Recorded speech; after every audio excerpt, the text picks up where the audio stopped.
Yo creo que sí. Capítulo 7 también del escrito a los hebreos.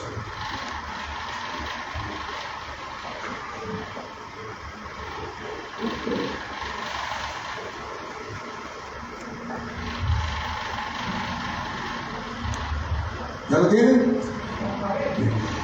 Bien, bueno, sabía que había algo que se me olvidaba.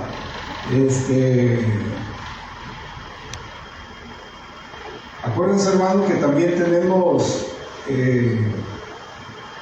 hermano Maribel está trabajando en un proyecto para la evangelización digital. Así que necesitamos, hermanos y hermanas, que nos ayuden con este ministerio de evangelismo también a través de las redes. Así que necesitamos, hermanos, que sepan manipular este tema de la edición de video, ¿verdad? De video, de audio, que sean muy creativos también con el arte gráfico y todo eso. Necesitamos ayuda. Aquí, sobre todo, los muchachos, ¿verdad? Necesitamos que tengan ese alcance. Así que los que crean que tienen habilidad, bueno, no necesitamos que tengan la gran habilidad, que sean expertos, pero sí que quieran dejarse usar por el Señor. Y aquí todos vamos a aprender, ¿verdad? Así que quienes estén interesados se acercan a la hermana Maribel y le dicen: hermana, yo no sé qué puedo hacer, pero algo voy a hacer, ¿verdad? Así que necesitamos esa ayuda, porque la hermana Maribel tiene varias ideas ahí para comenzar la evangelización también a través de las redes. Así que ahí se apuntan. Por ahí también los adultos, ¿verdad? Que de repente pueden colaborar con algo de verdad. Usted diga que le ayudo. Y usted dice todo lo que dice. Usted dice rana y yo saco la lengua. Dice rana y yo salto. Así que eso necesitamos, nada más. Personas que estén dispuestos a obedecer el mandato del Señor y poner sus talentos al servicio del Rey. Bien, Hebreos capítulo 6, versículos 19 y 20 dice, bueno, vamos a leer desde el 18, que fue lo último que estudiamos.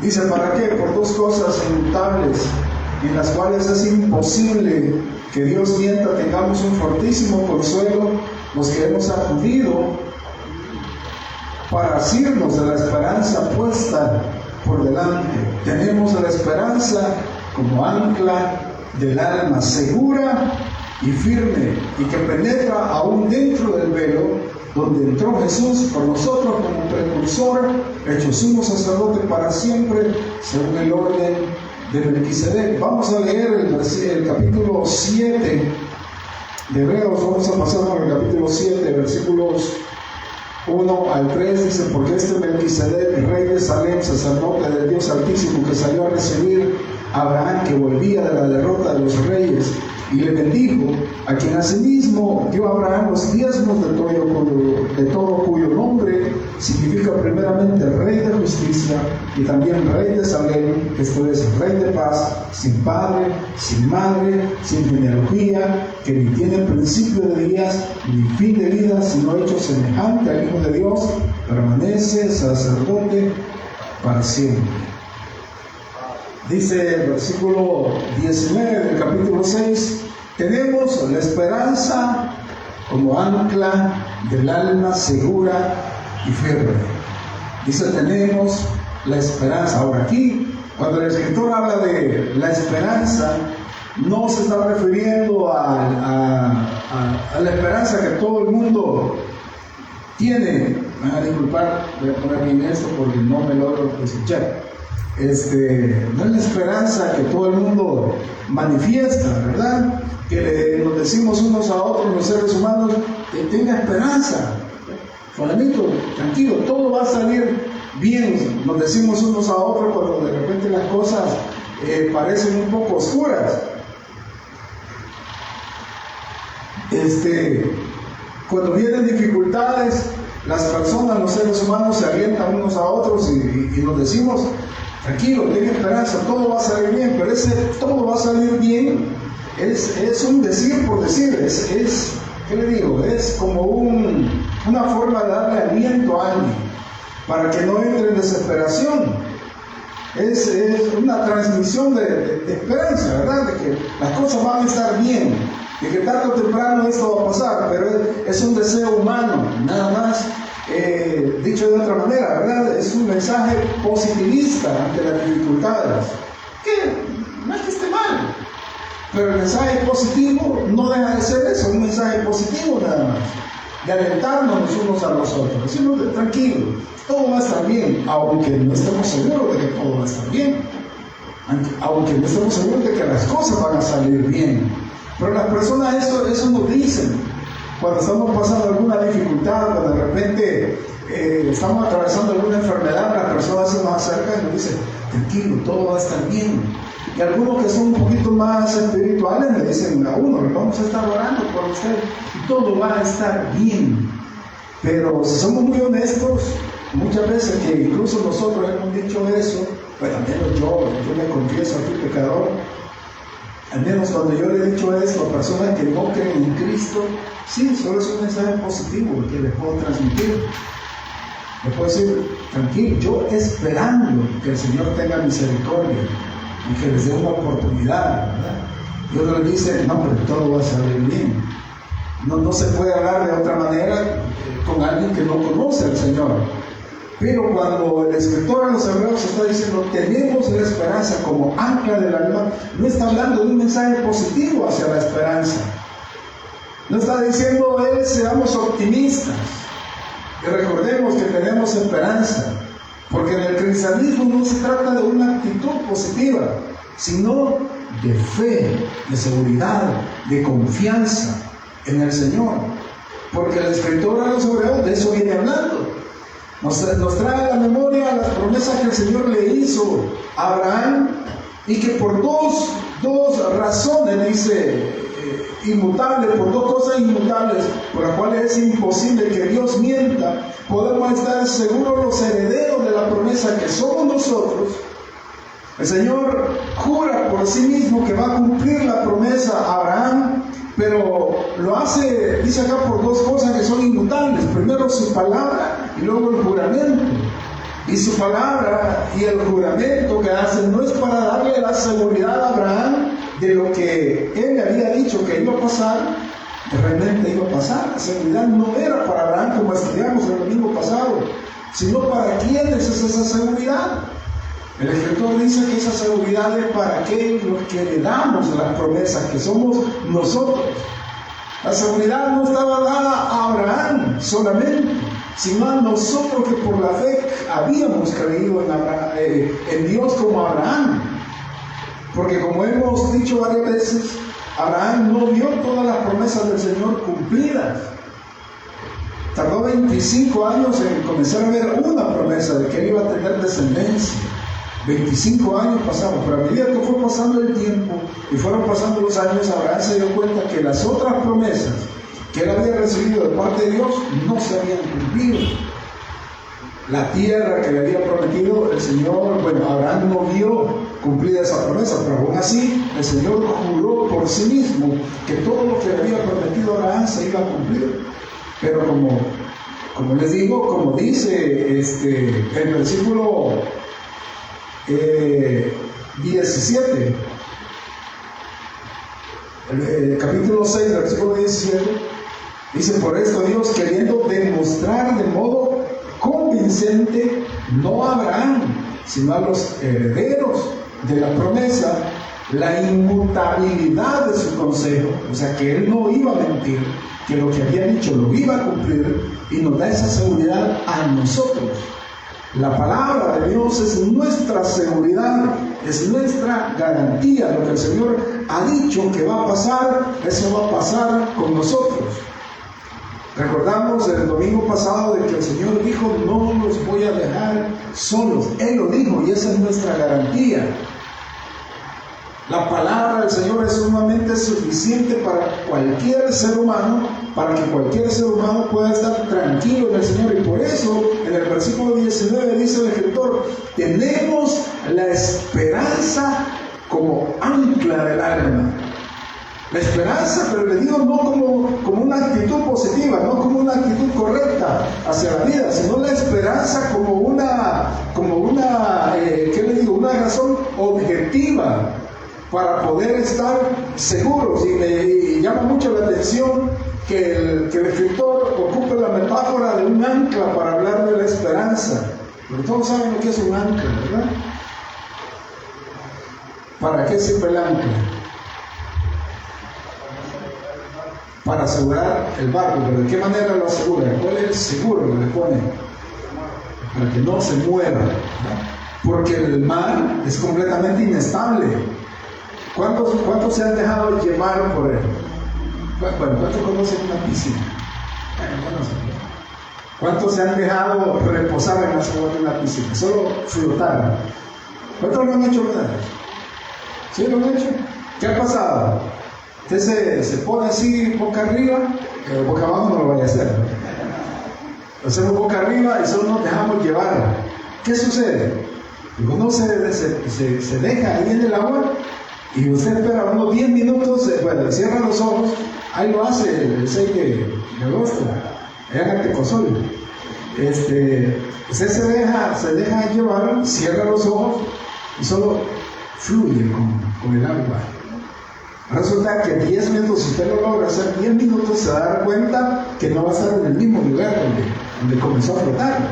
Eso es que una piscina. En la piscina el agua no se está moviendo tanto. ¿A quién se atrevería a hacerlo en el mar? Si agarrándose uno, ¿verdad?, con las pezuñas en la arena, uno trata de hacer eso en el mar, uno se afianza donde no, y la arena no es nada seguro para poder afianzarse. Pero la persona lo hace en tierra, en el carro, tratando de, y aún así el mar le pega a uno, de repente sale el mando del lugar, así como en el mundo, se torna volcado. Entonces, en el mar, como el mar se está moviendo constantemente, es importante que el barco, para encontrar estabilidad cuando quiere dejar de moverse, deje ir un ancla, algo pesado, que logre tocar el fondo del mar y el barco que no se mueva, que firme. Entonces dice el escritor que la esperanza no es actitud positiva de esperar cosas buenas, de que ya va a venir un mejor gobierno, de que ya va a pasar esta situación. No es eso. No confiamos en eso. Esa no es nuestra esperanza, porque esa esperanza no sirve como un ancla. Porque todo lo que nosotros vemos del hombre es inestable. La economía es inestable. La salud corporal es inestable. Todo lo terrenal es inestable, todo cambia y no genera estabilidad, porque todo está cambiando. Aún lo que pudiera considerarse como más firme, más estable, la tierra misma tiembla ante la presencia del Señor.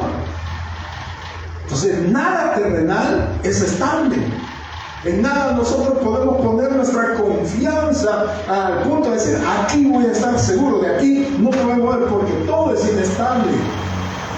Los que creen que tienen un trabajo seguro, déjenme decirle, ese trabajo no es seguro. Usted no va a estar ahí toda la vida.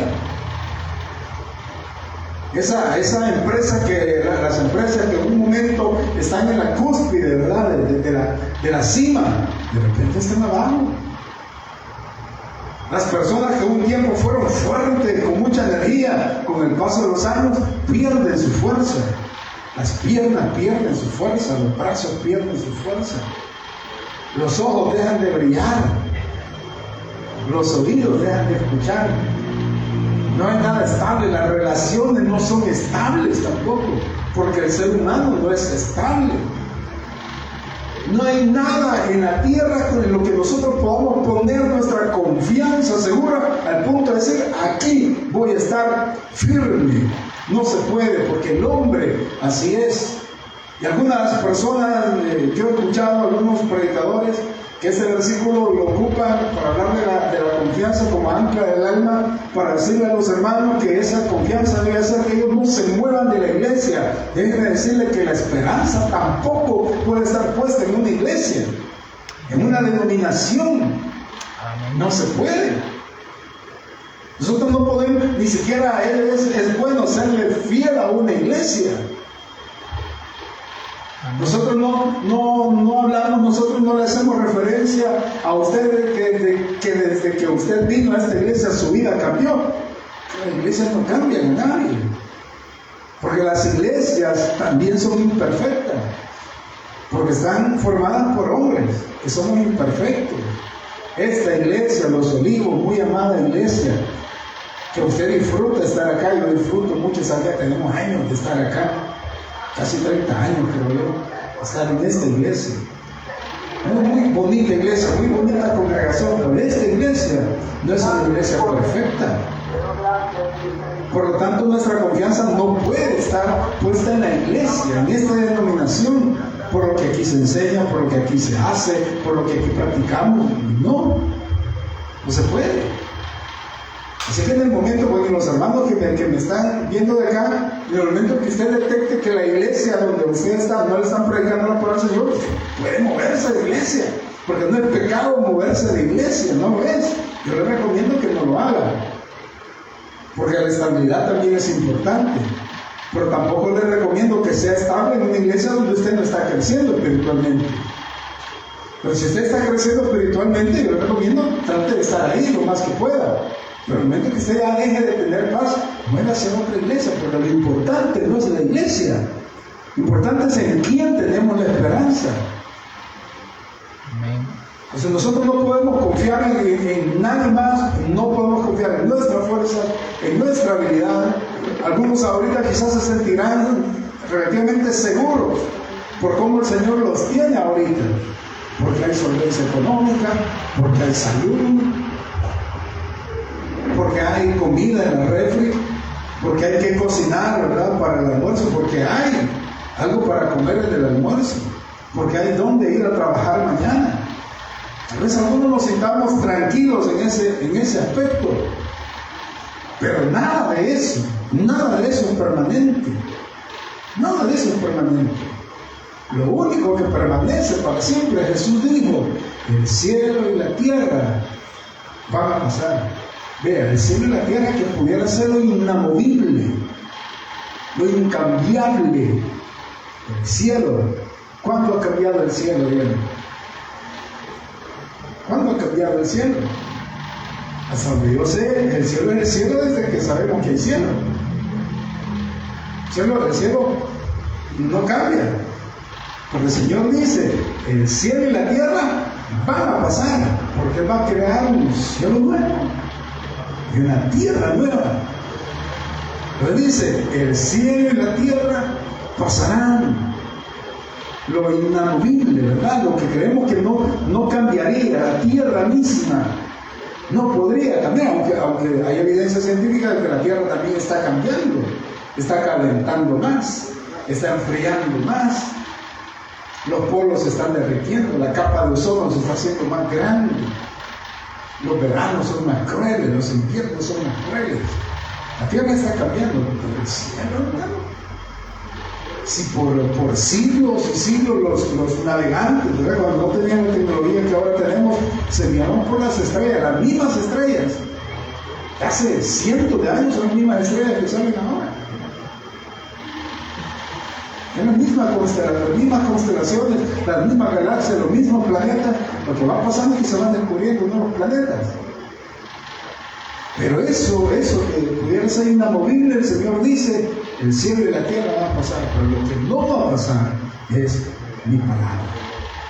O sea, la palabra del Señor es para nosotros nuestra esperanza, que sirve, dice el Escritor, que tenemos la esperanza, esa esperanza en lo que el Señor dijo, lo que el Señor ha prometido, en lo que dijo que iba a pasar con nosotros. Esa es nuestra esperanza, que está como ancla del alma, que hace que nuestra alma no se mueva.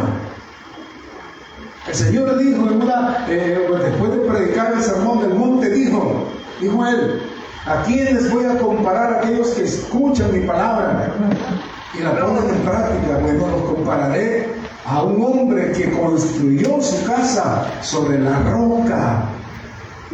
Y construida la casa sobre la roca, vinieron vientos, soplaron vientos, vino la tormenta, la azotó la casa, pero la casa no se derrumbó porque estaba anclada en la roca.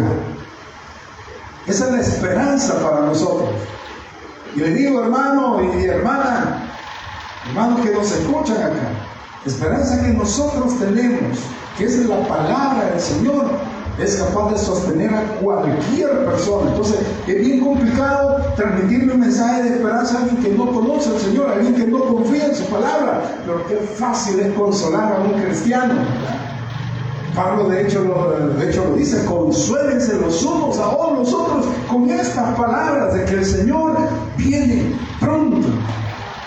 Entonces no importa la dificultad que estemos pasando, no importa la penitencia que estamos pagando, qué sé yo, la penalidad que estemos sufriendo, el Señor viene pronto, y es el consuelo para cualquiera de los que creemos en Cristo Jesús, de que este tormento que estamos pasando es pasajero, es temporal.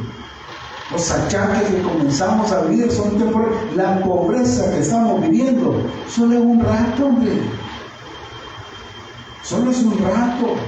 Es el rato que estemos aquí, en la tierra, que no se compara en nada a la eternidad. ¿Se sabe qué es la eternidad? ¿Qué es la eternidad? ¿A qué pueden comparar la eternidad con 70, 80 años que vamos a vivir acá? Porque va a llegar a los 80, 78, espero, y bien pollón. Pero ¿qué son 80 años para la eternidad? ¿Cómo podemos comparar 80 años con la eternidad? ¿Alguien me ayuda? ¿Cómo puedes comparar 80 añitos? Sí.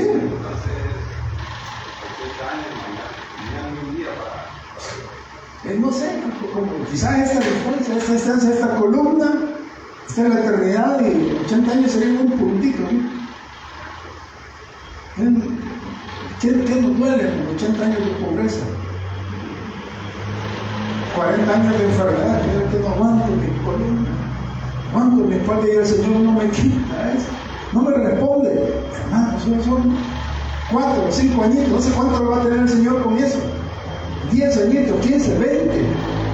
Allá en el tiempo de Jesús había un hombre que 38 años había estado paralítico. 38. Para la eternidad en la gloria. Entonces dice Pablo: consolémonos con estas palabras. Entendamos, hermano, que si estamos sufriendo, que hay algo que le quita la paz ahorita, que le quita el gozo, que le genera angustia, que le genera, pues Fernando José nos contaba, claro, el negocio de él depende del precio del combustible, y el combustible se dispara, hermano. Con que nos afecta a nosotros, que no dependemos directamente de eso, nos afecta. ¿Cuánto está ahorita la gasolina? 4. Yo también me asusté, hermano. Es que no, yo no trabajo de eso, pero cuando dijeron 4.22, lo que pasa es que yo todos los días me traslado, trabajo en mi carro, yo recorro como 40 kilómetros diarios entre ir y venir. ¿Cuánto implica el gasto de gasolina? Y sigue subiendo la gasolina. Falta todavía, agárrese. Yo diría, apriétese el cincho, hágalo pachito. Hay que ahorrarlo, ¿no? Pero esa angustia, hermano, son temporales. Nosotros le tenemos la esperanza como ancla del alma. ¿Cuál es nuestra esperanza? Bueno, podría ser una esperanza. El Señor de alguna manera nos va a hacer aguantar esto y va a proveer, pues es una esperanza. El Señor ha prometido eso. Y puede ser que sí, pues de alguna manera el Señor lo va a sostener. El Señor es poderoso para hacer milagros. Esta semana que tuve una salida ahí con mi papá, estábamos recordando de una vez que estábamos pastoreando en una iglesia allá en Ilopango, de que los cultos se hacían tarde, creo que a las 7, no, a las 6 comenzaban los cultos y terminaban como a las 8 de la noche. Y como mis papás eran los pastores, pues después del culto se quedaban atendiendo a los hermanos. A veces ya íbamos saliendo, creo que lo más temprano salimos de ahí tipo 8:30, más o menos. A veces más tarde. Y el problema es que a esa hora el servicio de transporte ya se reducía. Y una vez, pues ya era noche y ya no pasaban buses. Desde Ilopango para acá. No sé si conocen la Fuerza Aérea, ¿sí? Pues más adelantito, quizás unos 2 kilómetros, quizás 1,5 kilómetros, quizás adelante. Y de ahí salimos a la calle a esperar el bus y la noche, hermano. La noche, y como no pasaba, pues comenzamos a caminar. Y en eso pasó un bus que ya no llevaba viaje. Y nos dijo que nos subiéramos y nos estábamos hasta el centro. Mi papá no tenía carro todavía, nos movíamos en el transporte público. Yo ya andaba cargando un tecladito que creo que se lo dio José. Él andaba cargando yo en el bus porque no había instrumento, él tocaba el piano. Andábamos con el programa y así el Señor provee de diferentes maneras. Él sabe cómo hacer las cosas.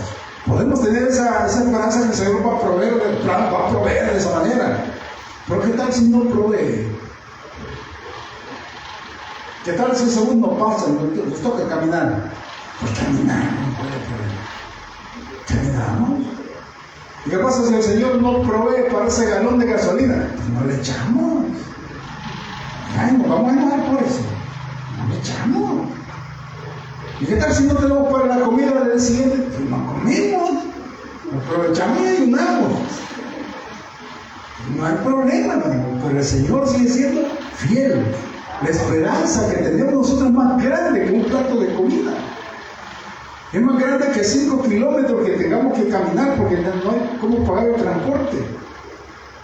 La esperanza que nosotros tenemos y la recompensa gloriosa de los hijos de Dios es más grande que una camisa nueva.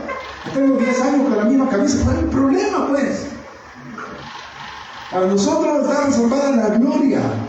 El Señor dijo, voy pues a preparar lugar para vosotros. Esa es la esperanza de nosotros. Él dijo que en eso andaba, que en eso iba a andar, en eso está ahorita, preparando lugar para nosotros. No le vamos a creer. Si la palabra de Él es nuestra esperanza que ancla nuestra alma y la pone firme porque creemos en su palabra. Él dijo que lo va a hacer, lo va a hacer. Él dijo que lo está haciendo, dijo, voy pues a preparar lugar para vosotros, para que donde yo esté, vosotros también estén. O sea, yo no sé si ahorita usted ve su casa y dice, la casita que tiene un cabrón, está preparando el lugar para nosotros. Aguante este ratito. No esté empecinado en su casota, que el Señor le dé la riqueza de esta vida.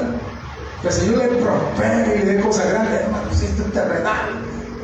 El Señor Jesús dijo, no se hagan tesoros en la tierra, no se los hagan aquí, no se afanen por esto. Aquí no se trata de casas, de aquí, nuestra estancia aquí en la tierra. Eso, 80 años, este puntito, en todo esto, hermano, este es el puntito, por esto nos estamos afanando. Por carro, por casa, por ropa, por salud, por belleza, por fuerza, por títulos, por posiciones en esta vida, cuando solo dura esto. Jesús dijo, más bien ocúpense de esto, de lo que es eterno. Porque esto que podemos obtener acá, nos lo pueden robar y se acaba, y el tiempo se lo acaba. Porque son temporales. Tanto que se afana por su salud, su dieta. No, ten cuidado con la dieta, ten cuidado con lo que come. Pero digo, no tiene que ser ese su afán, o sea, la belleza eterna, buscando la fuente de la eterna juventud y haciendo ejercicio y el gimnasio. No, digo, está bien, es una buena disciplina, no está bien, si lo puede hacer, hágalo, pero que no sea ese su tesoro, porque el problema es que ahí donde esté su tesoro, ahí va a estar su corazón también. Y como esas cosas son temporales, en el momento que ya no estén, su corazón se va a mover también. Y se va a ver al espejo y va a ver que todos esos músculos que había hecho, hoy vuelven. Hoy esta pena le da a peinarse porque tiene que levantar los brazos y con la gelatina. Como ahí estaba su tesoro. Ahora se ve y dice, tan feo que me he hecho. Me acuerdo cuando este cartón aquí lavaba a mi esposa, aquí lavaba la ropa. Ya se frustran y entra en una gran depresión, porque ahí estaba su tesoro. Cuando ven que la riqueza que teníamos ya no está, porque ya no nos contratan, ya tenemos una edad en la que ya no. Ya las riquezas se comienzan a ir, y esos lujos que nos dábamos antes, ahora ya no nos los podemos dar. Y el corazón se deprime y se abre porque ahí estaba su tesoro, ahí estaba su corazón, en su pareja, en un hombre, en una mujer, que como todos somos hombres, somos imperfectos, ¿verdad? Fallamos, o sea, nos deprimimos porque los hijos fueron malos hijos, y nos unimos porque ahí estaba su tesoro. Pero el Señor dice, más bien hacer tesoros en el reino, porque ahí ni ladrones ni el ocio, nada, lo que el Señor da es eterno. Nadie nos va a poder quitar. Y esa es la esperanza que ancla nuestra alma, dice, segura y firme, y que penetra aún dentro del velo, haciendo referencia al lugar santísimo, en el área del templo donde nadie podía entrar, donde solo Jesucristo ha podido entrar con nuestros pecados, que es la otra garantía de nuestra salvación, de que Él cargó con nuestros pecados, y la sangre de ese Cordero perfecto, Él mismo la derramó en el lugar santísimo. Entonces esa es nuestra garantía, que no hay ningún hombre el que entró al lugar santísimo por nosotros, porque antes que lo hacía un hombre como nosotros, pecador, lo tenía que estar haciendo todos los años, porque ese acto no era suficiente para cubrir el pecado de todos, y cada año se tenía que estar repitiendo constantemente. Pero el Señor toma nuestros pecados, los carga Él como suyos, los clava en el madero, muere por nosotros, y ese sacrificio lo presenta en el lugar santísimo, Él mismo como nuestro sumo sacerdote, dice el versículo 20, donde entró Jesús por nosotros como precursor, hecho sumo sacerdote para siempre. ¿Por qué el sacrificio o los rituales que hacían los sacerdotes no eran garantía para nosotros? Porque eran sacrificios corruptos. No digo que fueran malos, sino que eran corruptos porque eran corruptibles, o sea, duraban un tiempo nada más. Y el sacerdote tenía que hacerlo año tras año. Y el pueblo tenía que estar esperando perdón año tras año. Porque el sacrificio presentado solo era un símbolo de lo que iba a venir. Pero nuestro sumo sacerdote entró una vez para siempre. Y esa es la garantía de nuestra salvación. Que un solo sacrificio hizo perfecto para siempre a los santos. ¿Por cuánto tiempo somos nosotros salvos? ¿Por cuánto tiempo? Para siempre. Entonces esa esperanza es el ancla firme y segura de nuestra alma. ¿Por qué nosotros nos podemos gozar en el Señor? Porque somos salvos. Según el orden de Melquisedec, dice el escritor, un orden diferente al sacerdocio que venía funcionando. El sacerdocio que venía funcionando era un sacerdocio temporal, era un sacerdocio con un gran significado en su pasar aquí en la tierra. Haciendo referencia a él, dice el escritor en el capítulo 7, versículo 1, porque este Melquisedec, rey de Salem y sacerdote del Dios Altísimo, salió al encuentro de Abraham, que volvía de derrotar a los reyes, y le bendijo. Aquí lo que va a hacer el escritor es para que comprendamos la seguridad de nuestra esperanza, y cómo la esperanza es como un ancla que nos mantiene firme en este mundo turbulento, ¿verdad? Va a agarrar la figura de Melquisedec para comparar. Y 10, donde viene hablando acerca del sacerdocio de Cristo. El escritor a los hebreos nos viene diciendo que Jesucristo es más grande que los profetas, es más grande que los ángeles, es más grande que Moisés, y luego se detiene para decirnos que es más grande que el sumo sacerdote. Entonces allá en el capítulo 5, versículos 9 y 10, donde dice, y habiendo sido perfeccionado, llegó a ser autor de eterna salvación para todos los que le obedecen. Y fue proclamado por Dios sumo sacerdote según el orden de Melquisedec. Y pum, hace una pausa. El escritor nos dice, este tema es complicado de hablar, para hablarnos ahora del sacerdocio de Cristo y compararlo con el sacerdocio de Melquisedec. Entonces dice el versículo 1, por este Melquisedec, rey de Salem y sacerdote del Dios Altísimo, salió al encuentro de Abraham, que volvía a derrotar a los reyes, y le bendijo. Ahora, ¿quién era Melquisedec? Melquisedec, como dice ahí el escritor, era rey de Salem. Salem, dicen los expertos, que es la misma Jerusalén, y también era sacerdote del Dios Altísimo. Tenía dos funciones Melquisedec, tenía dos roles. Era rey de Jerusalén y al mismo tiempo era sacerdote del Dios Altísimo. Ahora, ¿recuerdan ustedes en la Biblia en qué momento aparece la figura de Melquisedec? Eso lo leímos ahí, ¿verdad? Génesis, ¿verdad? ¿En qué momento?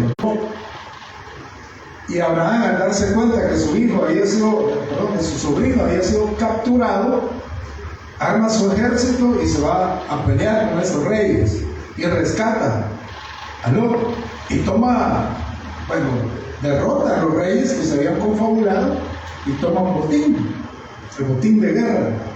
Y cuando él iba en Melquisedec, pasa un suceso bastante significativo acá. Bueno, si estamos hablando del tiempo de Abraham, cuando aparece Melquisedec, estamos hablando de que este Melquisedec era sacerdote del Dios Altísimo, pero un sacerdote que existió antes del primer sumo sacerdote. ¿Quién fue el primer sumo sacerdote?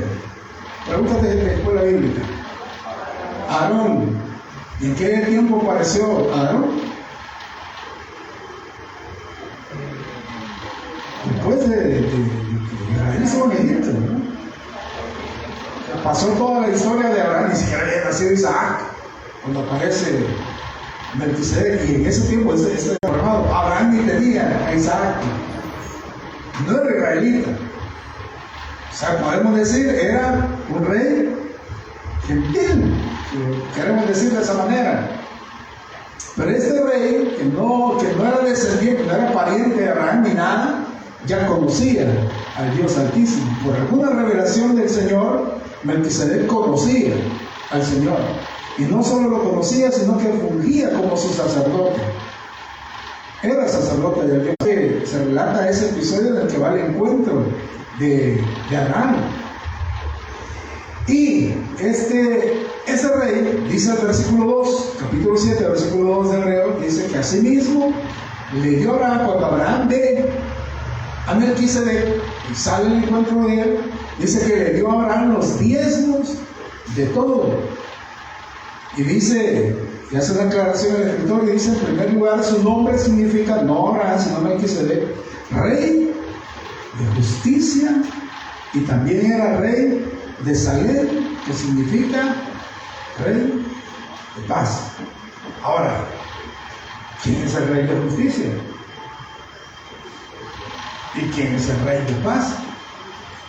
Cristo, ¿verdad? Son los títulos que se le dan a Cristo. Pero aquí se le están dando ¿a quién? A Melquisedec. No a Cristo, sino a Melquisedec. Su nombre es un nombre compuesto. Y cuando digo nombre compuesto es de que hay dos conceptos ahí que se están uniendo en uno solo y se llama Melquisedec, como nombre compuesto, como paraguas, por ejemplo. Paraguas es un nombre compuesto, ¿verdad? Para aguas. Ya lo unimos, hicimos paraguas. Por Melquisedec, que dos, es un nombre compuesto que significa rey de justicia y rey de paz. Y, como les digo, Abraham ve salir a Melquisedec a su encuentro, y Abraham reconoce que este rey no es cualquier rey, sino que también es sacerdote, sacerdote del Dios al que él venera. Cuando Abraham reconoce que le está saliendo el encuentro es el rey de Salem y sacerdote del Dios Altísimo, le da el diezmo del botín. Ahora, ¿qué es el botín? No es una bota. ¿Qué es el botín? Ven, porque muchos hablan de que Abraham le dio el diezmo a Melquisedec, pero hagamos una pausa acá, porque no solamente le dio el diezmo. ¿Qué era un botín? Un botín de guerra. Un botín de guerra, cuando los reyes invadían una nación, mataban a sus pobladores o tomaban esclavos, qué sé yo, y los tesoros de esa ciudad, los tesoros, no todo, que los tesoros los agarraban ellos como botín de guerra y se los repartían entre los soldados. Ahora, cuando decimos botín de guerra, es de que agarraban lo mejor. Y lo que no servía, lo que era despreciable, eso lo dejaban. Eso no era botín. Así que invadían una nación y agarraban lo mejor que había ahí. Entonces, ¿qué fue lo que diezmó Abraham? Abraham diezmó de lo mejor que él había tomado. No era un simple diezmo.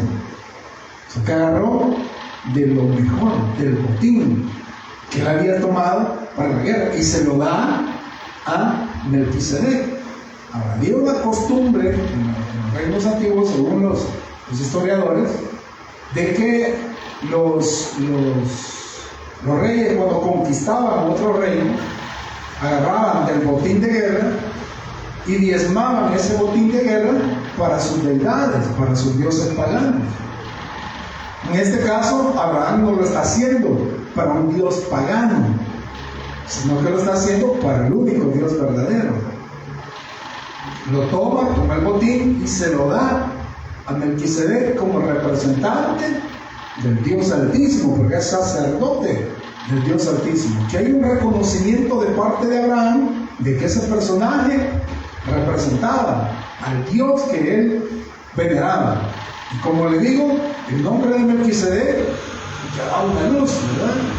De que era una autoridad para Abraham también. Ahora, pero no podemos decir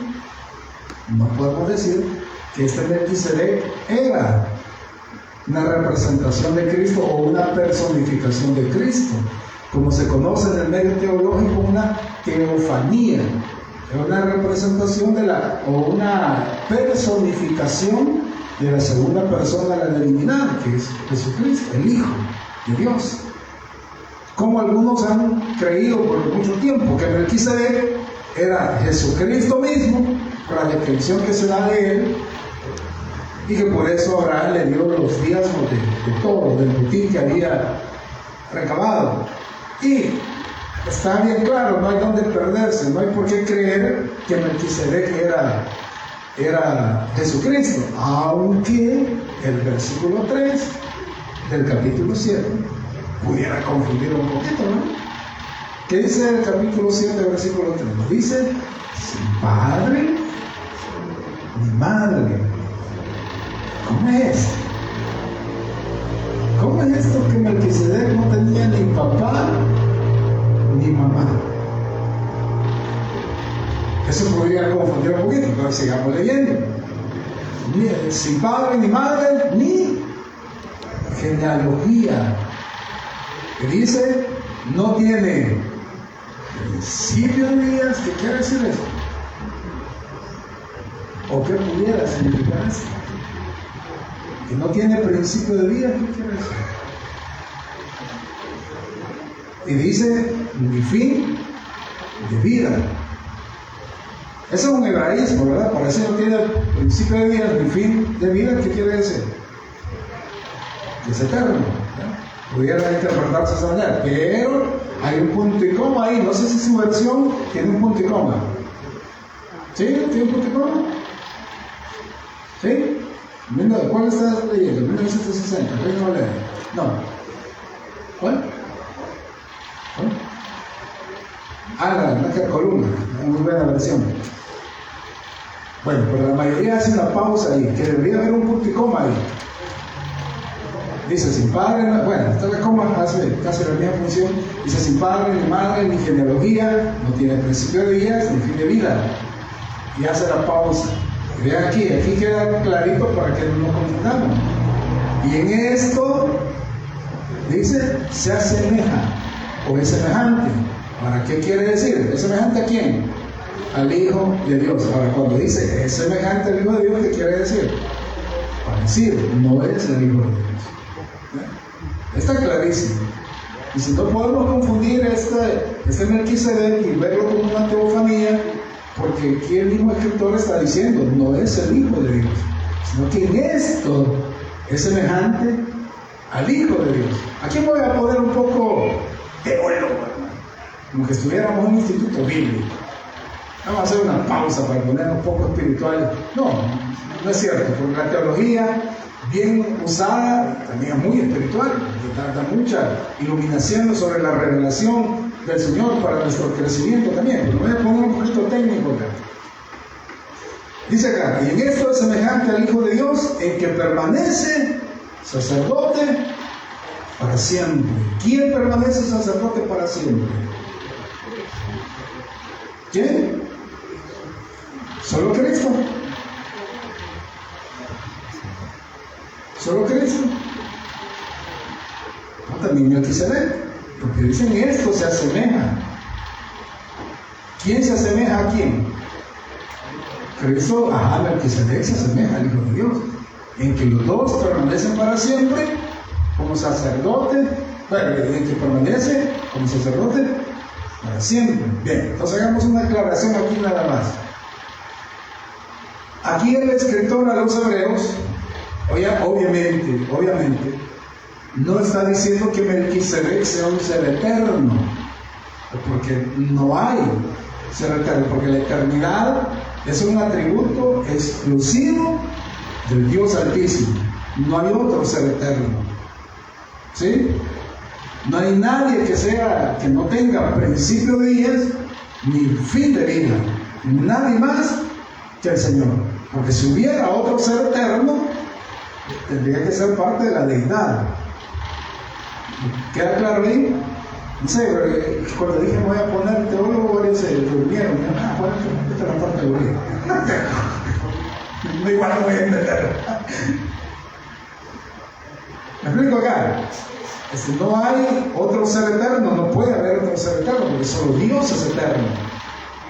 Que existe desde el principio, ya sabéis, yo soy el alfa y la omega, dijo Jesucristo, el principio y el fin. Entonces el escritor no está diciendo que Melquisedec sea eterno, aunque ocupa la descripción donde diga no tiene principio de días ni fin de vida, que no tiene genealogía y tampoco tiene padre y madre.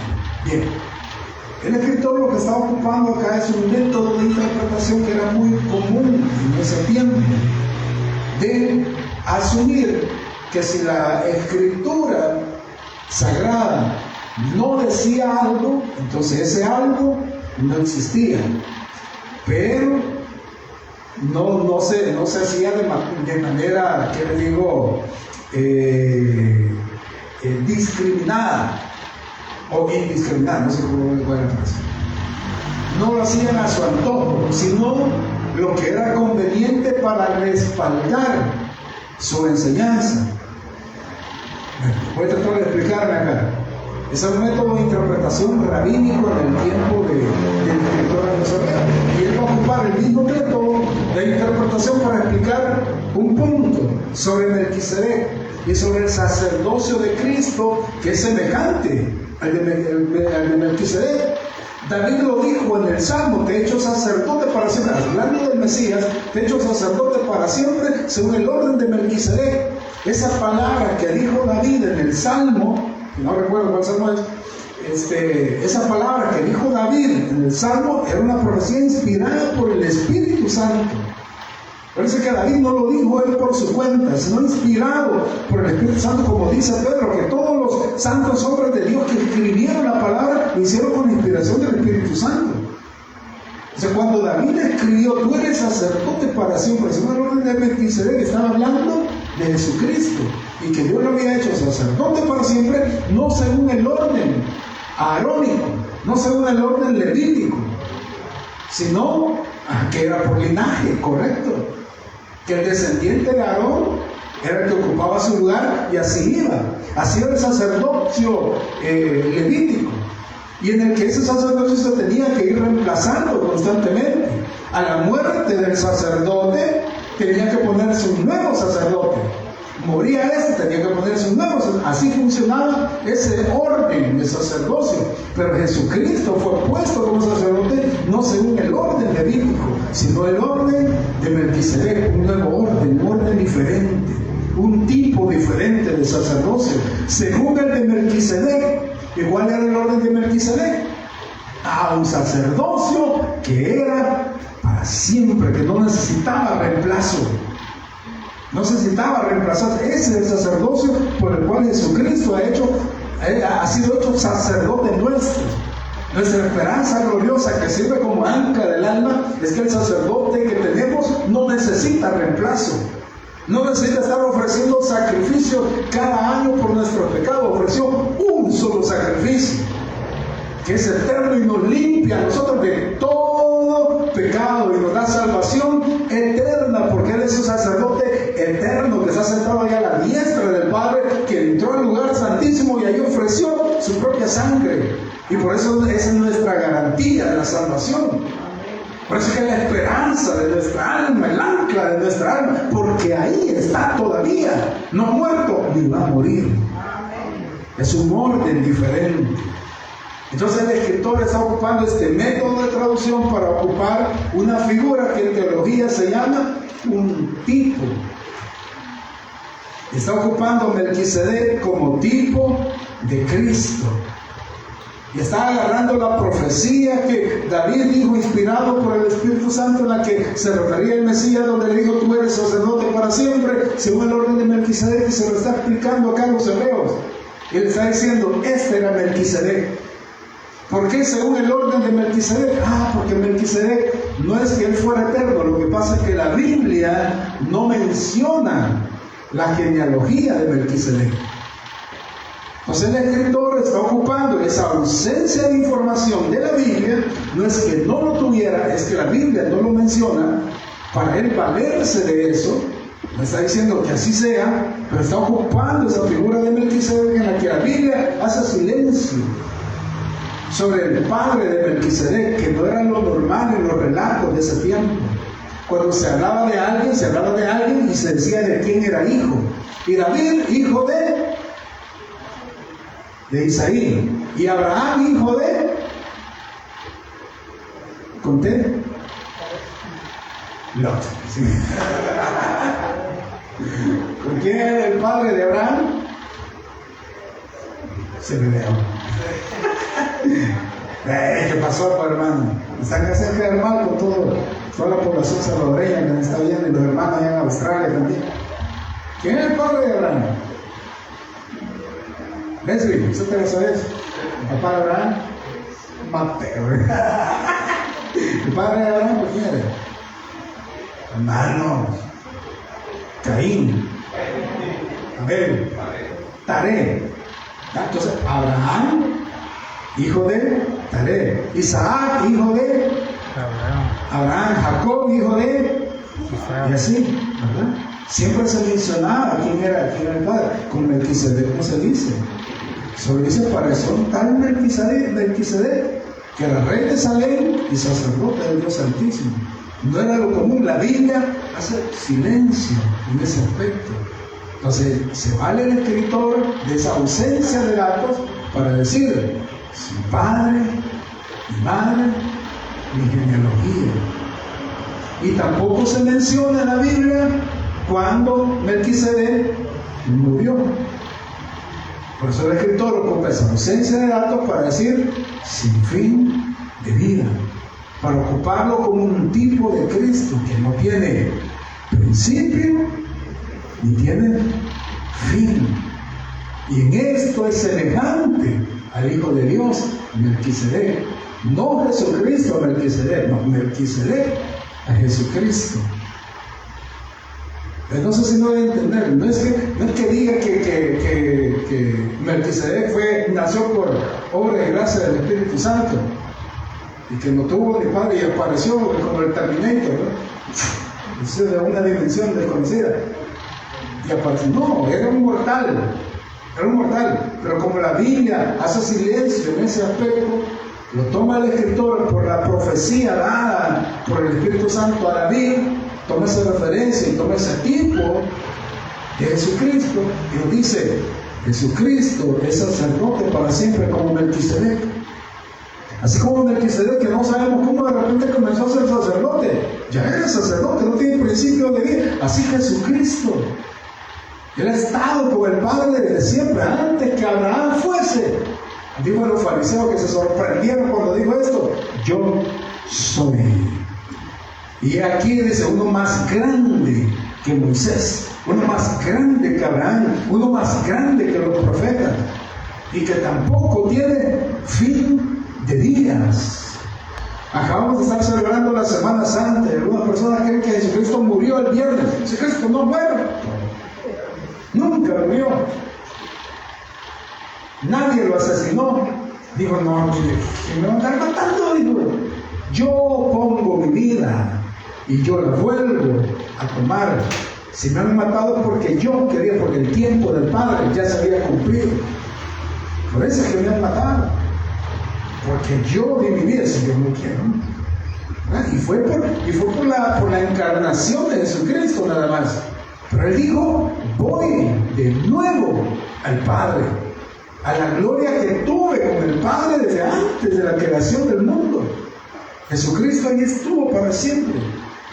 Y cuando es crucificado en la cruz, cuando toma nuestro lugar en la cruz, muere por nuestros pecados, como pasaba con el orden sacerdotal levítico, que el sumo sacerdote agarraba la sangre del cordero y la rociaba en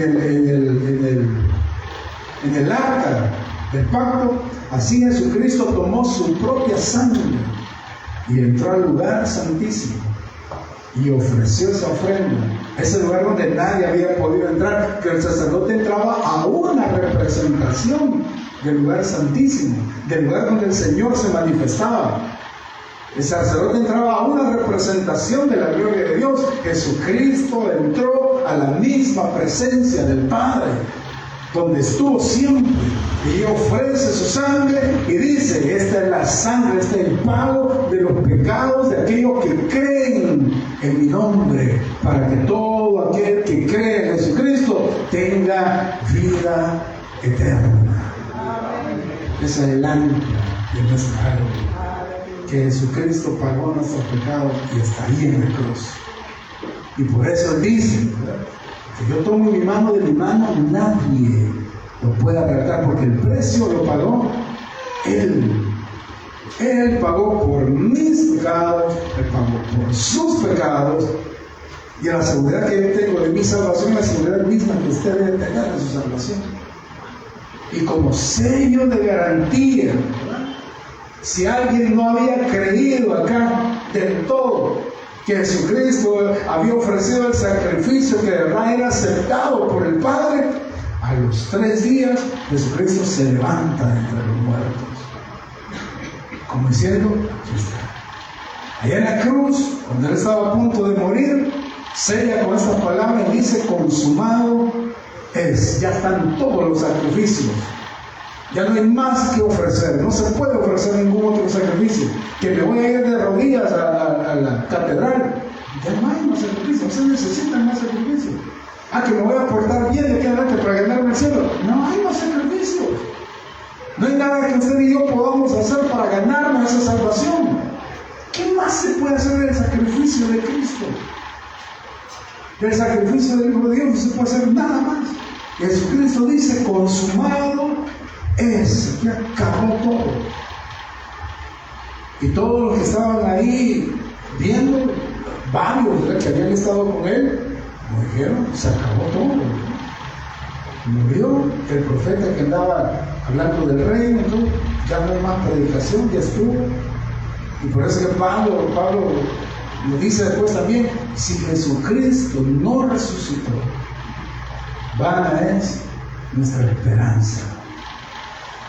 Porque eso hubiera significado que Él no era el Hijo de Dios, porque Él había dicho que iba a resucitar.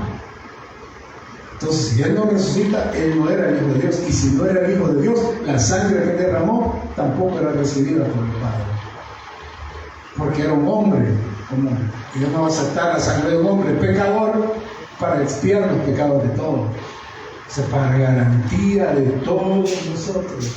Al tercer día resucita. Porque la paga del pecado es muerte. Yo sé que todos los que estamos acá, si el Señor no viene en 80 años, vamos a morir. ¿Por qué? Porque la paga de nuestro pecado es muerte. Vamos a morir. Y Jesucristo muere. Pero como Él no había pecado, no eran sus pecados por lo que Él estaba pagando, la muerte no pudo retenerlo. 3 días nada más.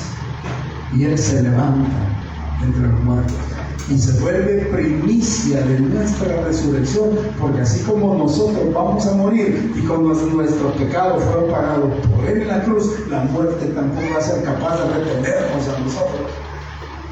Y vamos a dormir un tiempo vamos a estar ahí dormidos en la tierra. No me explique cómo va a ser, ya no va a ser, la Biblia no dice pero lo que sí dice el apóstol Pablo, le dice con toda seguridad, dice que el Señor mismo, con voz de mando, con voz de arcángel y con trompeta de Dios, o sea, con toda autoridad, descenderá del cielo. Y los muertos en Cristo, los que ya murieron y los que vamos a morir, que todos los que estemos aquí, lo les digo, si en 80 años no viene el Señor, todos vamos a morir. Al sonar la trompeta, el Señor mismo, con voz de arcángel, con voz de mando y con trompeta de Dios, descenderá del cielo, y los muertos en Cristo. Hasta el hermano Carlos se va a levantar. Ahí va a estar mi papá, se va a levantar ahí. Al oír la voz de mando del Señor, así como cuando habló enfrente de aquella tumba y dijo, Lázaro, ven fuera. Y Lázaro no pudo resistir a la voz de Dios y tuvo que salir. ¿Cuál pretexto? Que estoy muerto. Era la palabra del Señor, con esa misma voz de mando, de autoridad, donde Lázaro no pudo, la muerte no lo pudo atrapar, no lo pudo detener, porque era el Señor hablando. Así el Señor nos va a hablar con esa autoridad, y a cada uno de los que hayamos muerto en ese tiempo, hermano Carlos, hermana Cristela, mi papá, mi mamá, hermano José probablemente. Y así nosotros, está José, el Señor nos va a llamar por su nombre, va a decir, ya. Y nos levanta, hermanos, María es usted. Y nos levantamos de donde estemos, hermanos. Esa es la esperanza gloriosa que tenemos en Cristo Jesús. Le duelen las rodillas ahorita. Tranquilo, hombre. Ya va a venir el día de nuestra redención y la naturaleza, la creación entera clama por ese día. Que el Señor venga y haga nuevas todas las cosas. Así como nos ha hecho nuevos a nosotros, porque de modo que si alguno está en Cristo, nueva criatura es, y a esos nuevos el Señor los va a arrebatar de la tierra donde hayan estado, de la manera que hayan muerto. El Señor nos levanta, no vamos a poder resistir a esa voz que nos va a decir, arriba, arriba, mi hijo, por cuanto creíste en mi sacrificio. Es el momento de reunirnos con el Creador, y de los otros santos que estén acá, y los otros hermanos que estén acá alabando al Señor. Ahí va a estar Relenita probablemente, alguien mayor, con Neni, cantando aquí alabanza y todo. De repente tiran el micrófono, porque no hay quien nos sujete, porque nos reunimos juntamente con ellos en el aire, gloria a Dios.